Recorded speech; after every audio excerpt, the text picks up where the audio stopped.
চলছে দ্বিতীয় বিশ্বযুদ্ধ। হিটলার তার নিজের আস্তানায় মেডিকেল চিফকে ডেকে এমন এক ওষুধ আবিষ্কারের নির্দেশ দেন যা যুদ্ধক্ষেত্রে সেনাদের ক্লান্তি দূর করবে, পাবে বাড়তি শক্তি। দীর্ঘ 5 মাস চেষ্টার পর ওই ডাক্তার অ্যামফেটামাইন এবং ক্যাফেইন মিশ্রণ করে এমন এক ওষুধ তৈরি করেন যা শুধু সেনাদের ক্লান্তিকে নয়, করে দেবে নিদ্রাহীন, ক্ষুধাহীন, পাগলের মতো হিংস্র। সর্বগ্রাসী এই ওষুধের নাম কেউ বলে ইয়াবা, যার বাবা নেই সে বলে বাবা, কেউ বলে পিল, কেউ বলে গুটি। বিষয়টা একটু ব্যাখ্যা করবে? বিষয়টি ব্যাখ্যা বুঝতে হলে ব্রেন ম্যাসে জুয়েল ভাইয়ের কথাটা ভালো করে শুনতে হবে। শেরপুরে 3 দিনের ভিতরে যাইতে বলছে আপনারা বিল্লাল।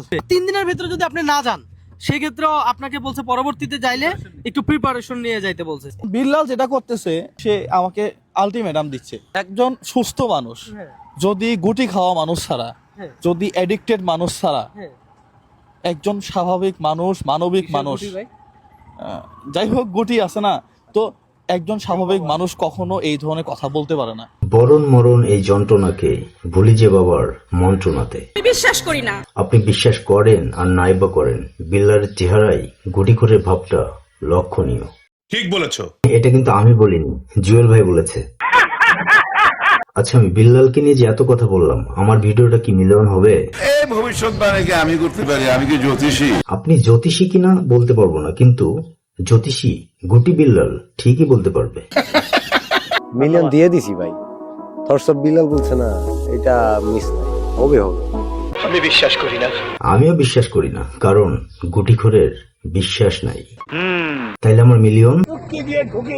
আরে মিয়া, আমার উপর চাতেন কেন? যে দিছে তার নিতম্বে দেন না। নরমালি হচ্ছে গিয়ে পারমিশন ছাড়া ক্যামেরা অনই করা যায়, বাট কিছু কিছু টাইমে সিচুয়েশন ভ্যারি করে।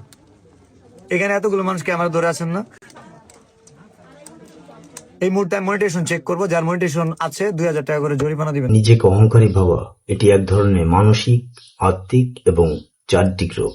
ঠিক বলেছো। পৃথিবীর ইতিহাসে সর্বপ্রথম অহংকারী, দাম্ভিকতা প্রদর্শনকারী হলো শয়তান, আর এটি শয়তানের গুণ। সঠিক বলেছেন। কথাটি আমি বলিনি, হাদিস থেকে প্রাপ্ত। উপরে আল্লাহ নিচে জমিন, কথা সত্য। আপনি বললেই 1 মিলিয়ন হয়, এটার রহস্য জানতে চাই। এটা আজকে দিলাম।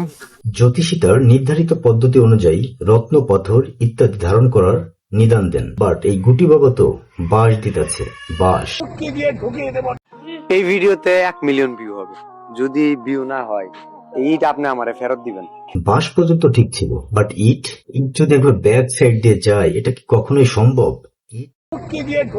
বিল্লালকে একটা রিকোয়েস্ট করতে চাই, ভাই তুই দারাজ থেকে একটা নিতম্ব গার্ড অর্ডার করে নে, তা না হলে তোর নিতম্ব ব্লাস্ট করে দিবে।